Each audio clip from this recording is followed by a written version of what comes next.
The year is 1298. Imagine a Scotland ablaze. Not with fire, but with rebellion. The English king, Edward I, a man they call Hammer of the Scots, wants Scotland for himself. He has invaded, his armies a storm of steel and fury. But the Scots are a people of the highlands and lowlands, fierce and proud. They will not yield their freedom easily. This is the story of a kingdom at war, a struggle for freedom that will echo through the ages. For generations, Scotland had known peace. A proud and independent kingdom, they lived by the old ways. They farmed their land, traded with their neighbors, and defended their borders. But Edward Longshanks, the King of England, had other plans. He saw Scotland as a prize, ripe for the taking. With a hunger for power, he set in motion events that would plunge both nations into a bloody conflict. Edward's ambition knew no bounds. He coveted Scotland's resources, its strategic location, and the prestige that came with conquering such a proud nation. The Scottish king, Alexander III, had died without a clear heir, leaving a power vacuum that Edward was all too eager to fill.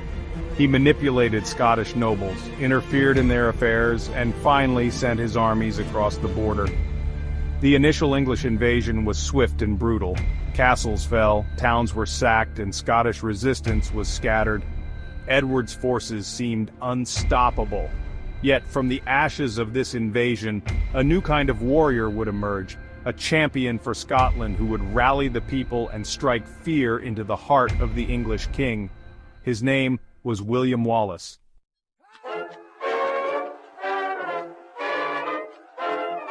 William Wallace was no king, no noble, no knight in shining armor.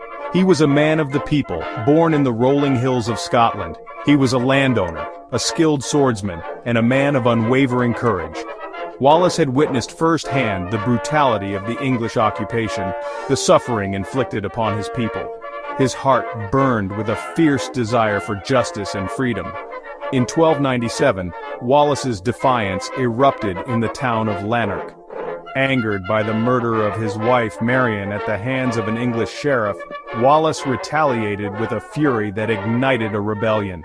He rallied his fellow countrymen, commoners, and landowners alike, and launched a series of daring attacks against English garrisons and supply lines. Wallace's victories, though small at first, were like sparks in the darkness. They ignited a firestorm of resistance that spread throughout Scotland. People flocked to his banner, inspired by his courage and his unwavering belief in Scottish independence. Wallace, along with other Scottish leaders like Andrew de Moray, began to forge a fighting force capable of challenging the might of England. The English, initially dismissive of the Scottish resistance, quickly realized the threat posed by Wallace and his growing army. Edward, occupied with campaigns in France, dispatched a force north to quell the rebellion, but they underestimated the determination and ferocity of their enemy. The first major clash between the English and the forces of William Wallace would take place at a narrow bridge over the River Forth, a battle that would etch Wallace's name into the annals of Scottish history, the Battle of Stirling Bridge.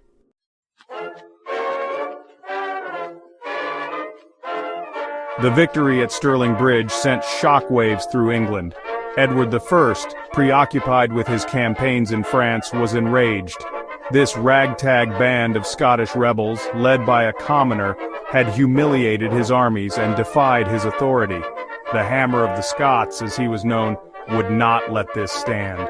He vowed to crush the rebellion and make Scotland his own, once and for all. Edward was a fearsome figure, a warrior king who inspired both loyalty and terror. Tall and imposing, with a fiery temper and a will of iron, he was a skilled military commander and a ruthless strategist. He had spent years honing his skills on the battlefields of Wales and France, and he would bring the full force of his experience to bear against the Scots. The defeat at Stirling Bridge was an insult that wounded Edward's pride. He saw it as a personal affront, a challenge to his authority that had to be met with overwhelming force. He would teach these Scottish rebels the true meaning of power. He would break their spirit, crush their resistance, and make Scotland a part of his kingdom, no matter the cost. Leaving his affairs in France in the hands of his trusted lieutenants, Edward summoned his most experienced commanders and the full might of the English army.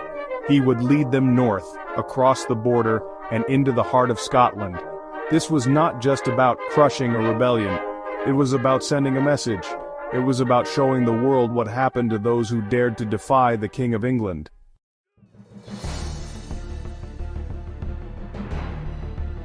The army that Edward VI assembled was a sight to behold, a testament to the wealth and military might of England.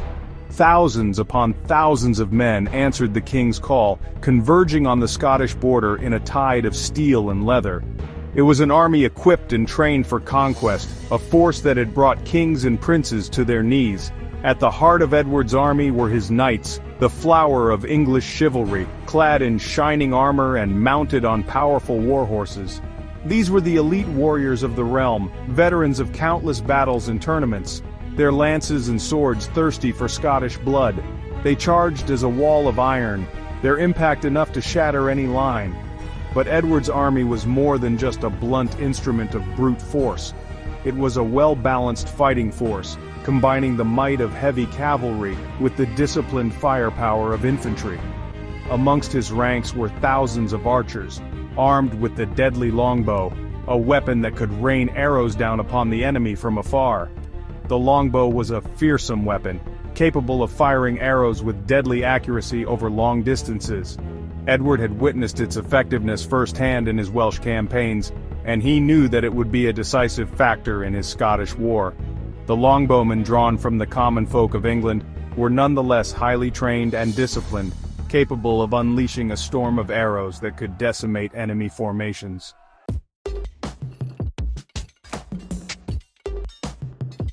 Edward's advance into Scotland was relentless. He moved with the precision and purpose of a seasoned commander, his army a well-oiled machine of war. Towns and villages in his path were given a stark choice: surrender and swear fealty to the English crown, or face the consequences. News of Edward's advance reached William Wallace and the Scottish leaders.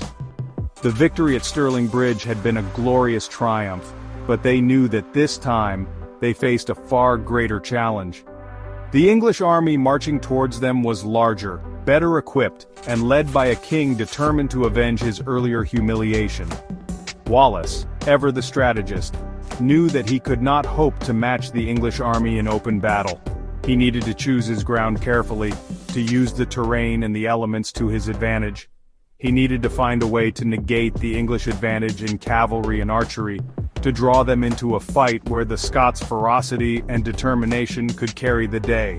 The Scots decided to make their stand near the town of Falkirk, a strategically important location in central Scotland. The ground there was open, with rolling hills and few natural obstacles. It was not ideal terrain for a defensive battle, but Wallace was confident that he could use what little cover there was to his advantage. He would make the English pay dearly for every inch of Scottish soil.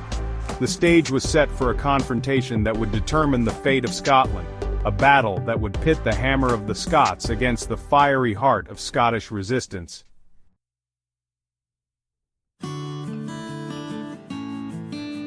William Wallace, now Guardian of Scotland, a title bestowed upon him after his stunning victory at Stirling Bridge, faced an impossible task. Edward I, with an army that dwarfed his own, was bearing down on him a storm of English steel and fury. Wallace, a man of the people, knew he couldn't match Edward's strength. He had to outsmart him. His scouts brought grim tidings. They spoke of endless columns of English soldiers, of knights in shining armor, and the chilling whisper of arrows filling the air. The English longbowmen, a disciplined and deadly force, were Edward's most potent weapon. Wallace knew he had to find a way to counter their deadly range and accuracy. Falkirk, a small town nestled in the heart of Scotland, became the focal point of Wallace's desperate gamble.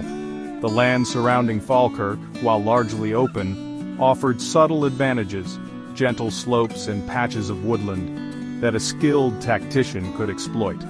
Wallace, with a warrior's eye, saw potential in these limitations, a chance to even the odds against the overwhelming might of England.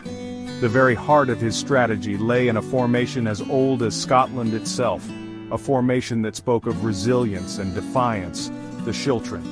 Imagine a circle of warriors, a thicket of spears pointing outwards, a bristling hedgehog against a pack of wolves. This was the Schiltron, a formation honed over generations of tribal warfare, now about to face the might of the English war machine.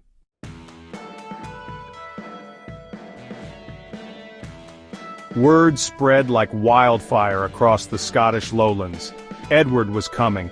From the glens and the valleys, from farmsteads and fishing villages, men answered Wallace's call.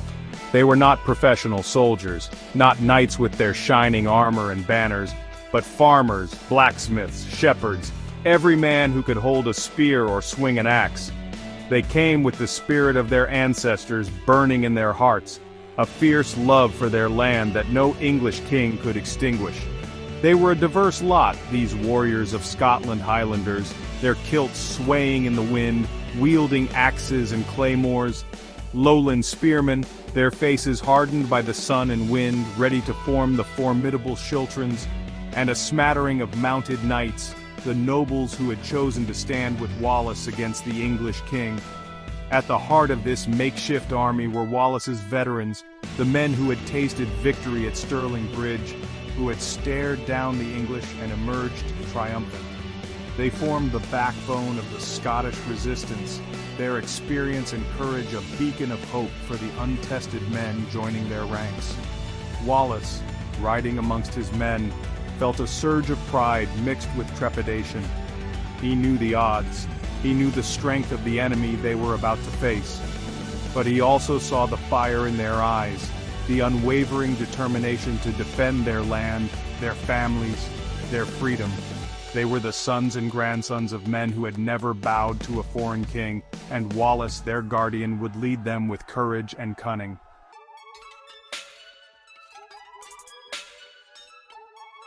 Section 3. Schiltrons of Defiance. As the sun climbed higher in the sky, casting long shadows across the rolling hills, the Scottish army prepared for battle. They were outnumbered, outmatched in equipment but not in spirit.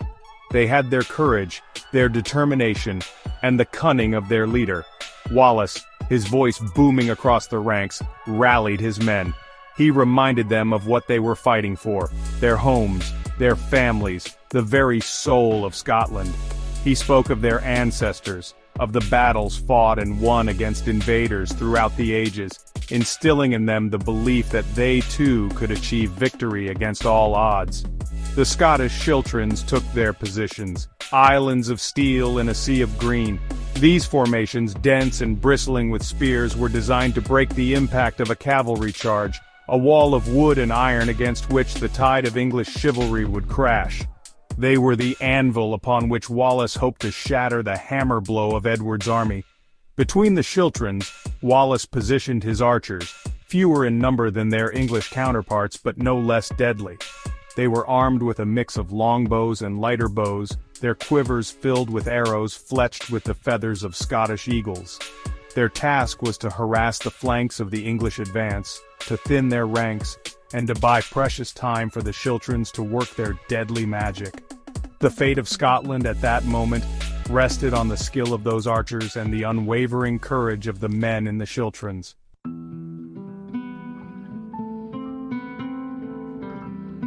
Section 1. The Fog of War. Dawn broke over Falkirk, painting the sky in hues of gray and purple. A chill wind swept across the rolling hills, carrying with it the scent of damp earth and the distant murmur of two armies preparing for battle. The fate of Scotland hung in the balance, a delicate scale upon which the blood of thousands was about to be spilled. A thick fog had settled over the battlefield, shrouding the opposing armies in an eerie silence. Visibility was reduced to a few feet, the air heavy with anticipation and dread. The only sounds were the muffled commands of officers, the clatter of weapons, and the snorting of horses eager for the fray.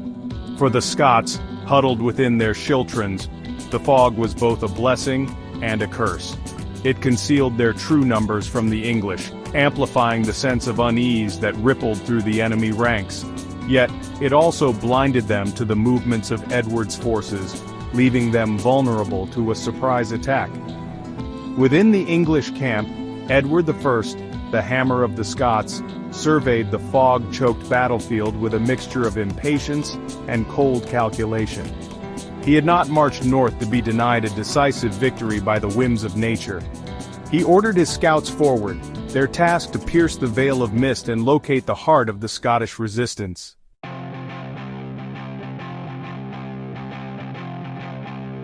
Section 2. Clash of Steel. As the sun climbed higher, burning away the last tendrils of fog, the battlefield was revealed in all its stark brutality. Two armies, separated by a few hundred yards of churned earth, stood poised to unleash their fury. The air crackled with tension, the silence shattered by the blare of English trumpets signaling the start of the assault. With a thunderous roar that echoed across the hills, the English knights, a wave of steel and muscle, surged forward. Their lances lowered, they slammed into the Scottish lines with the force of a battering ram. The impact was deafening, a cacophony of splintering wood, screaming horses, and the clang of steel on steel. The Scottish schiltrons, those bristling fortresses of spearmen, held firm. The knights, their charge blunted by the dense wall of pikes, found themselves trapped in a maelstrom of blades and fury. Horses reared, unseating their riders, while Scottish spearmen, their faces grim with determination, thrust and parried with a ferocity born of desperation. On the flanks, however, the battle was taking a different turn. The English longbowmen, taking advantage of gaps in the Scottish lines, unleashed a devastating barrage of arrows. The air filled with the deadly hiss of hundreds of projectiles, finding their marks with sickening thuds.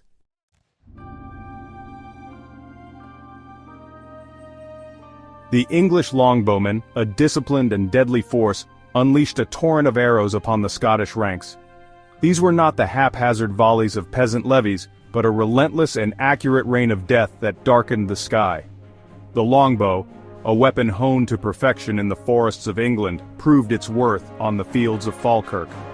Positioned on a slight rise, the English archers enjoyed a clear line of sight over the battlefield.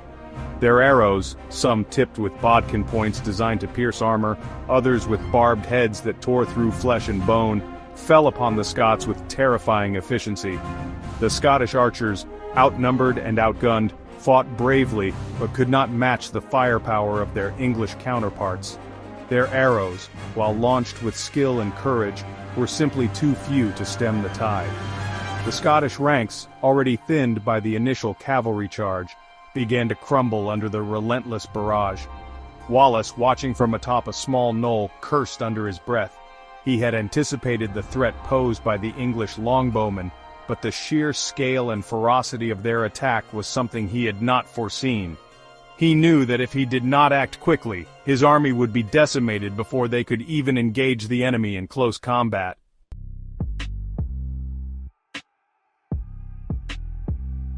Despite the relentless hail of arrows, the Scottish schiltrons held their ground with remarkable discipline.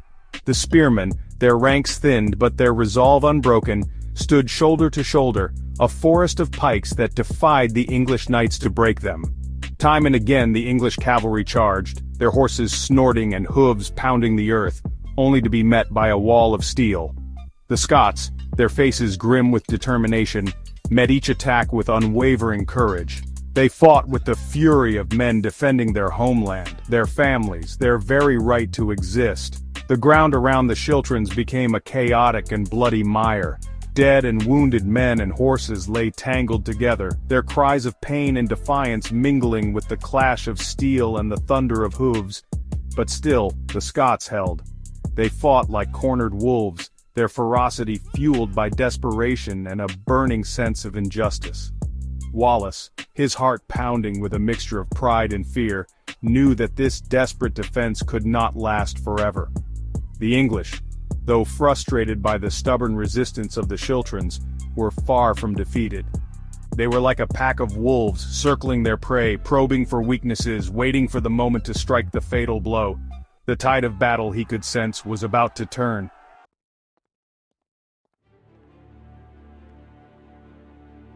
The sun beat down on the battlefield, a merciless god baking the earth dry.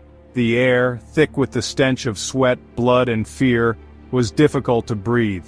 The initial fury of the English assault had been blunted, But the Scots knew this was a temporary reprieve. They were exhausted, many wounded, but their spirits remained unbroken. They had stared death in the face and held their ground. Within the cramped confines of the schiltrons, men gasped for breath, their arms aching from holding the heavy spears aloft. The ground beneath their feet was slick with blood, a gruesome testament to the ferocity of the fighting, yet they dared not break formation. They knew that to do so would be to invite certain death at the hands of the English knights, who circled like sharks, scenting blood in the water. Wallace, his face streaked with sweat and grime, watched the battle unfold with a growing sense of unease. The schiltrons, though still holding firm, were showing signs of strain. The relentless English attacks, coupled with the oppressive heat and the constant rain of arrows, were taking their toll. He knew that he needed to find a way to break the deadlock, to strike a decisive blow, or risk seeing his army crumble around him. But what could he do? The English, despite their losses, still held the advantage in numbers and firepower. Their knights, though frustrated by the stubborn resistance of the schiltrons, were far from spent. And then, there were the longbowmen. Those merciless archers, positioned on their rise, continued to pour a deadly hail of arrows into the Scottish ranks, each shaft a venomous serpent seeking its mark.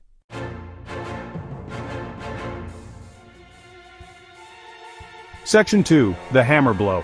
Edward I, observing the battle from his command post, sensed the wavering resolve of the Scottish defenders. He had underestimated their tenacity, their sheer bloody-minded refusal to yield.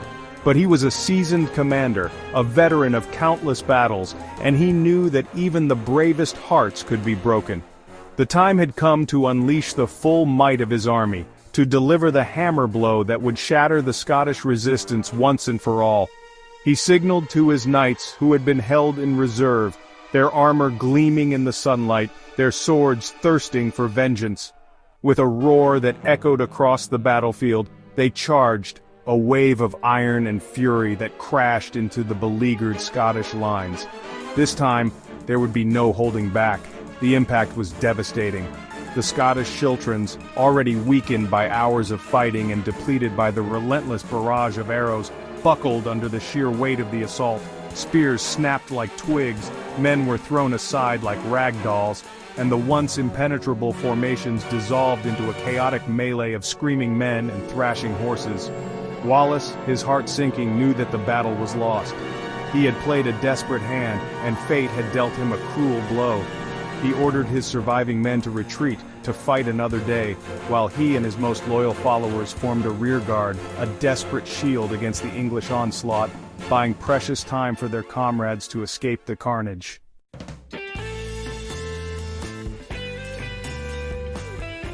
Section 3. Retreat from Falkirk. The retreat, once it began, was chaotic and desperate. Scottish soldiers, exhausted, wounded, and demoralized, stumbled back from the battlefield, pursued relentlessly by the victorious English. The ground, already soaked with blood, became a quagmire of mud and gore, the air thick with the cries of the wounded and the dying. Wallace, his greatsword heavy in his hand, fought with the ferocity of a cornered wolf, his every blow a testament to his courage and his despair. He hewed down any Englishman who dared to come within reach, his name on the lips of friend and foe alike, a beacon of defiance in the face of overwhelming odds. But even Wallace, for all his strength and courage, could not hold back the tide. The English, their bloodlust aroused, were like hounds unleashed, their pursuit relentless and merciless. They had tasted victory, and they were determined to savor it to the full.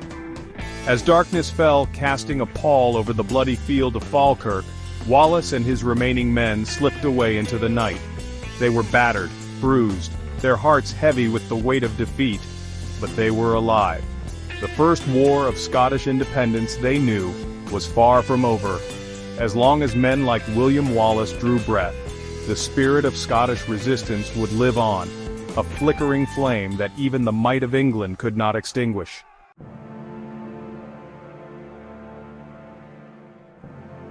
Section 1. The Price of Defiance. As dawn broke over Falkirk, the true cost of defiance lay bare. The once vibrant green fields were now a gruesome tapestry of mud, blood, and the scattered remnants of war. The silence was heavy, broken only by the croaking of ravens feasting on the fallen. The Battle of Falkirk, a brutal clash of iron and will, had ended in a crushing defeat for William Wallace and the Scots. Thousands lay dead, their dreams of freedom buried alongside them. The flower of Scottish chivalry had been cut down, the schiltrons of defiance shattered by the hammer blow of Edward's army. The English, though victorious, had paid a heavy price for their victory. Their ranks too were thinned, their armor stained with the blood of a foe who had fought with the heart of a lion. Wallace, his spirit bruised but unbroken, had escaped the carnage. He was a hunted man now, a price on his head, but his name had become a rallying cry for those who still clung to the hope of Scottish independence. The defeat at Falkirk, though a bitter pill to swallow, had not extinguished the flame of rebellion. It had merely fanned the embers, turning despair into a smoldering rage. Edward I, the hammer of the Scots, had won the day, but he had not broken the spirit of Scotland. He returned south, his armies laden with the spoils of war, but he knew that the fight was far from over. As long as men like William Wallace walked free, as long as the dream of freedom flickered in the hearts of the Scottish people, his grip on their land would remain tenuous at best.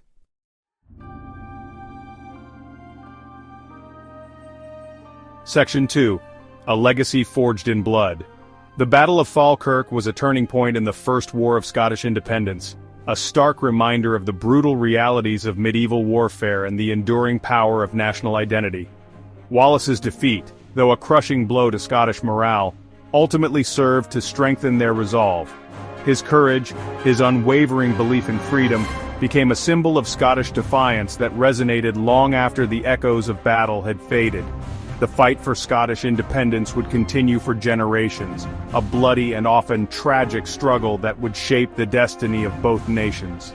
Wallace, though eventually captured and executed by the English, became a martyr for the cause, his name etched into the fabric of Scottish history alongside those of Robert the Bruce and other heroes of the struggle for freedom. Falkirk stands as a testament to the human cost of conflict, a reminder that freedom is never easily won. The sacrifices made on that blood-soaked field, the courage displayed by both sides, continue to resonate centuries later, a stark reminder of the enduring power of the human spirit, both in victory and defeat. The story of Falkirk is not just a tale of battles long ago. It is a timeless reminder of the importance of courage, resilience, and the unwavering belief in the right to determine one's own destiny. It is a story that speaks to the very heart of what it means to be Scottish, a legacy forged in blood and sacrifice that continues to inspire generations to fight for what they believe in, no matter the odds.